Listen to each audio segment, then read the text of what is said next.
दमनच झाले आहे. ज्या पद्धतीने 28 वर्ष अहिल्याबाईंनी प्रजेच्या हिताचे उत्कृष्ट असे प्रशासन केले तर जगात तोड सापडणार नाही. हिंदुस्थानातील सर्वच प्रजा त्यांना दैवी अवतार मानते.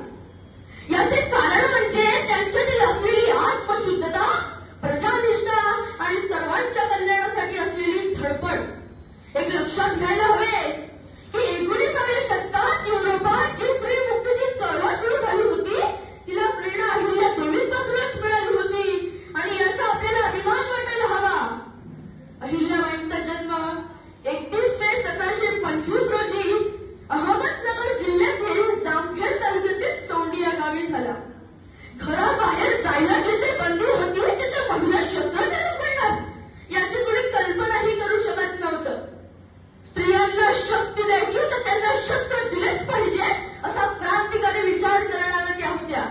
त्या एक धार्मिक महिला होत्या, महान शिवभक्त होत्या, पण धर्मापलीकडे ही मानवी जग असते याचे त्यांना भान होते.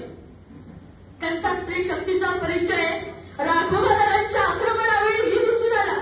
राघवानंदांच्या पथकारस्थांना त्यांनी त्वरित तोड उत्तर देऊन त्यांचे सर्व मनसुबे उधळून लावले आणि या त्यांच्या कर्तृत्वाची तारीफ पुण्याच्या पेशवे दरबारातही झाली.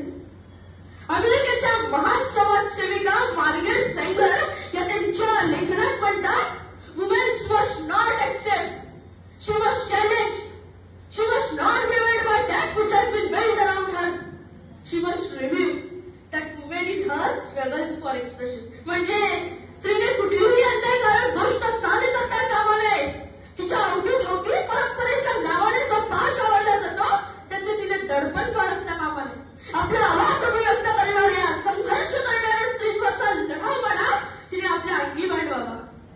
अहिल्याबाई नीतिमान, सात्विक, विवेकपूर्ण होत्याच.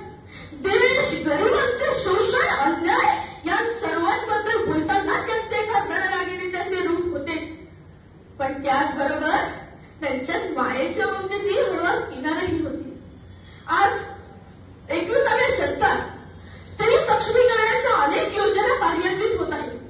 अनेक योजना शासनामार्फत स्त्रियांकरिता राबवण्यात येत आहेत आणि या सर्व बाबींचा पुरस्कार अहिल्याबाईंनी त्यांच्या कारकिर्दीतही केला होता. परंतु राज्यातील महिला